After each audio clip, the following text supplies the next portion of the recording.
In my previous video, the first episode, I shared how I made a wall hanging cabinet miniature size, and in today's video I'm going to make miniature kitchen lower cabinets or countertop along with sink and underneath curtain for it. In my previous episode, I showed you how I made this overhanging cabinet or a beverage station cabinet shelf, and keeping these dimensions into mind and some more of the toys that I showed last year, some more from the collection. Keeping this in the mind, I'm going to make the cabinet, the lower cabinets for the kitchen counter and the kitchen counter as well, a little sink and a curtain below. So here I have a plan chalked out for the sink. Now I need a place where I can assemble everything because I'm going to make a kitchen wall decor using these beautiful toys, wooden toys, handcrafted ones. So therefore I took this box. This came with sweets and it's a pretty strong cardboard box and will form like a shadow box which can hold everything proportionately in it. So I can place my top shelf here and I can make the bottom counter here. Now that I've already predefined the width of my counter below, so I have to take care of this dimension. So my today's decor has to fit in this. So I measured this dimension, and keeping my top cabinet and my toys in mind, I decided to make the height as 3.5 inches. So this is my plan. I'll make a cabinet, an open counter here, which is 1/4 of an inch high. There's a platform where items can be placed.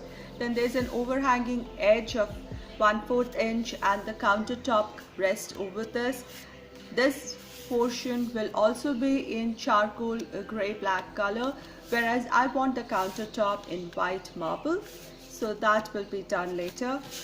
This portion I decided to add a sink and curtain below it so that it hides the sink attachments and can give space for keeping cleaning items as well as the dustbin.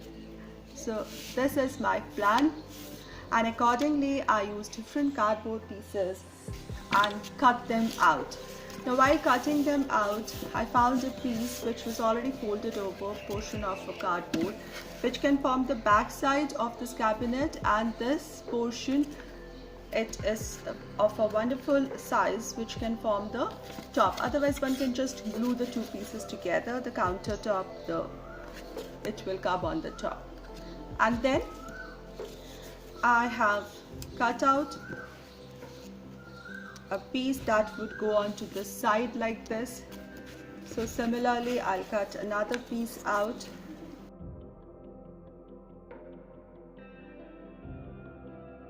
Now while I cut these pieces out, I have to be careful that they also have certain amount of width. This is not paper. This is a cardboard, therefore they will also occupy some space.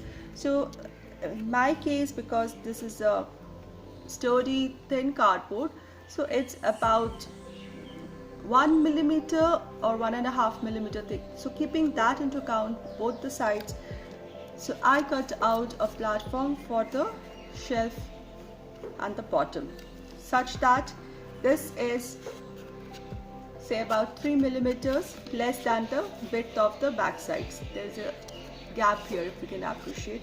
This is to accommodate the side panels. Similarly, I cut out 2 thin strips which will cover the shelf here, as well as it will come from the top here.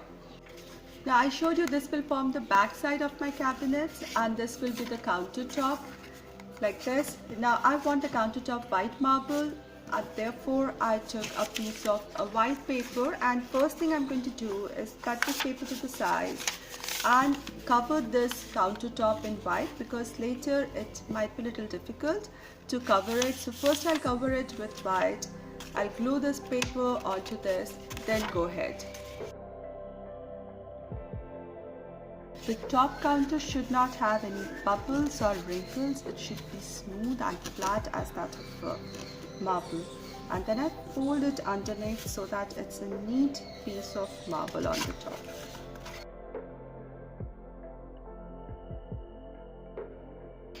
I'm using PVA glue for the whole project because it's sturdy and works on many surfaces.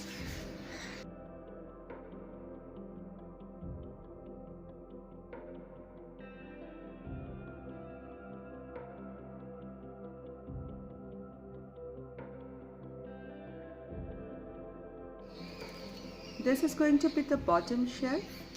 I've added glue and it lies 1/4 of an inch above from the floor, and this is 1/4 of an inch wide, and it will stand flush to it, giving it a neat finish. Now to give the structure more stability, I'm adding 2 little pieces of cardboard of the same size and depth as that of the bottom shelf and placing them underneath in order to support the shelf. So it's like this, like real life we have support, and this is going to be a strong piece now. Now here is the lower cabinet ready, and just like the previous cabinet that I made in the last video, I've strengthened it, I've added PVA glue and did all attachments, plus you can see it's barely visible. I have even added paper tapes to smoothen out the edges. It's closed and it will give a neat finish once everything is painted. So now the lower cabinet is ready. Here is the box where I'll place it. So I'll place it right on this corner, and on this place I plan to add a sink or a washing basin. So that will come here.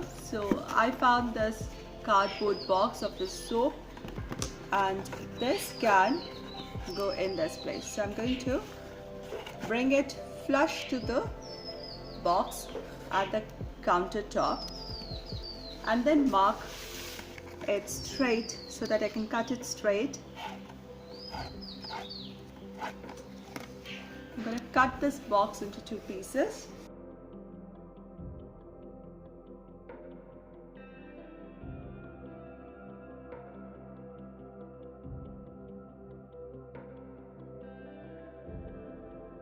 Now if this is going to be the sink, if you're wondering why did I keep this back flap, that is to make the shelf behind where one can add the faucets and keep soaps, so that has to be also provided for. So again we bring the box, we try to place it straight deep, and now we know how much. I've turned it over and I'm placing it in, bringing it flush to the counter, folding it backwards, and again another fold near the counter.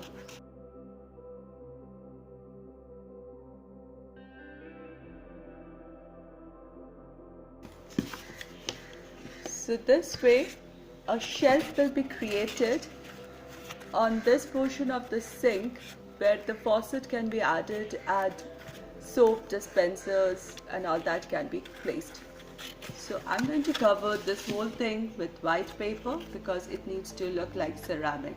Next, to stabilize the structure, I have to place something at the gap that is formed behind. So I'm just taking 2 pieces of corrugated cardboard to get that thickness, and I'm going to place it at the back side of this flap and hold it together.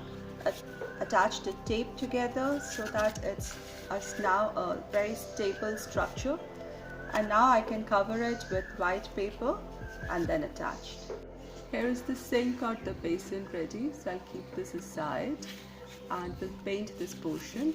I've even cut a 1/4 inch strip of the same dimension as this, which will go here.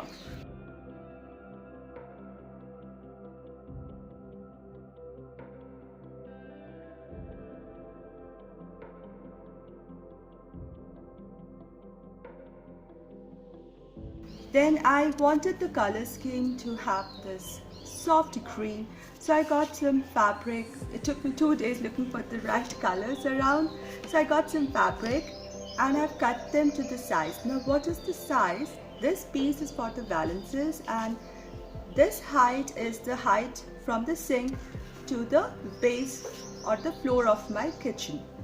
So this is the height, and the length of the fabric that I took is double of this length because it's going to come below it. How I made it ruffled? So I just did a run stitch. I think you can appreciate here. I did a run stitch with a thread and needle, and when I pull the loose end of the thread, it can ruffle. Now depending on how much should be the final length, I'll decide accordingly. I'll just measure and find out, and here I can just make a knot so that these ruffles don't slip off, and then just glue it. This piece I have cut for making the valances of the window or the curtain of the window that will come in the kitchen, and I'll share this will come over the sink area, and I'll share this in my coming video. Similarly, I have done this piece which will come below the sink area, covering all the pipes or the garbage section, and this black piece will come just beneath it to give it a more finished look.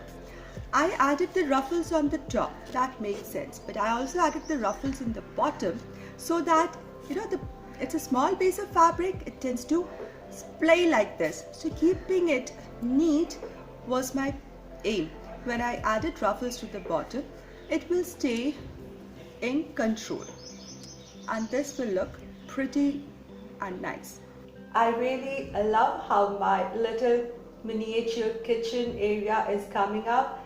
The cabinets look so good together, they form the perfect set. The bottom cabinet, the open scheme is beautiful and modern at the same time. I like the contrast of the dark cabinets with the white countertop, and the sink is cute with a little curtain underneath it. It's going to be a modern farmhouse kitchen decor, and in my coming episode I'm going to share how I finished the background, the windows, the faucet for the sink, and other finer details that will lie on the kitchen walls and counter. See you again with the third episode of my miniature DIYs very soon. And until my next DIY video, be creative, be positive, and be happy. Thank you so much for your time.